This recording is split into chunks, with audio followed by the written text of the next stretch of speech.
Кече 28 сентябрда Толкунбек Абдугуловдун Улуттук банктын төралыгынан кеткени айтылды. Ал тургай анын ордуна келе турган жаңы талапкерин дагы аталып, ал Курманбек Байкебевдин бийлигинин тушунда Улуттук банктын төрагасынын орун басары болуп иштеген Кубанычбек Бөкөнтаев экендиги маалым болду. Белгилей кетсек, Толкунбек Абдугулов буга чейин акыркы 3 бийлик менен тең тил табышып, кызматын туруктуу сактап келген. Мындан улам анын кызматтан кетиши боюнча коомчулукта ар кандай пикирлер жаратты.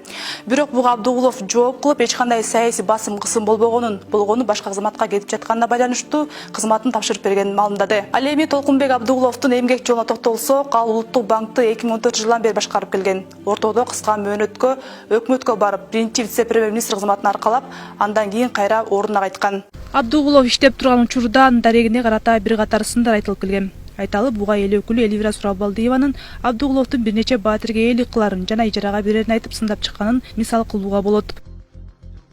Ал эми буга Улуттук банк жооп кайтарып, Абдугулов бир нече баатирге ээлик кылары чындыкка дал келбей турганын айткан. Ошондой эле мекеме Абдугуловдун өзүнүн да үй бүлөсүнүн да жашаган баатиринен башка мүлкү жок деп билдирген.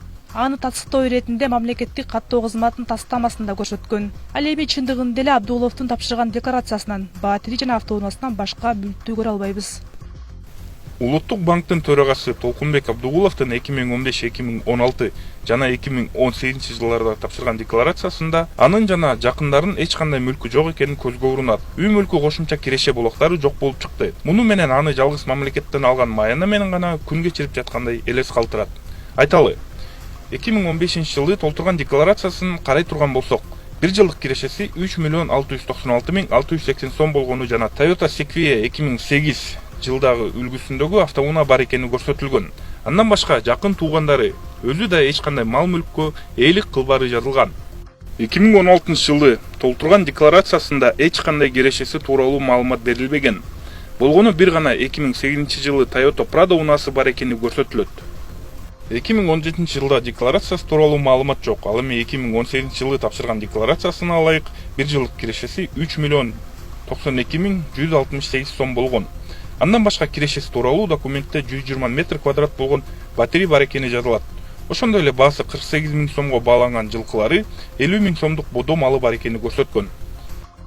Салык кызматы 2019-2020 жылдарда тапшырылган декларацияны азырынча базага киргизе электигине байланыштуу Толкунбек Абдугуловдун бүгүнкү күндөгү мал мүлктөрү тууралуу маалыматты ачыктоого мүмкүн болгон жок. Эске салсак, Жазык кодексинин 323-беренесинин 1-бөлүгүнө ылайык, эгер мамлекеттик кызматкер декларациясында кайсы бир мүлкүн жашырса, кылмыш катары санала турганы айтылат.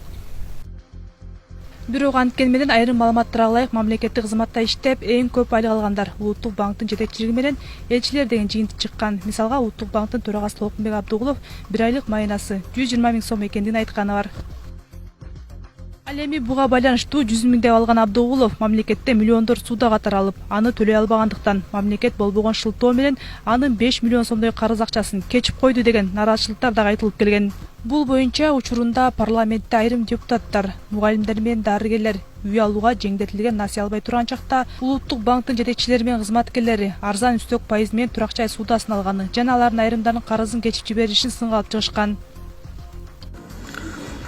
Ошол эле ортодо Улуттук банктын башчысы 5,5 миллион сом кредит алып, 4,8 миллион кредитин кечип салып атат. Көчөдөгү мугалимдер ипотека менен там алып, 6.000 сом айлык алып, 8.000 сом менен төлөп атат. Эмне үчүн бул мынчалык жеңилдик берилди?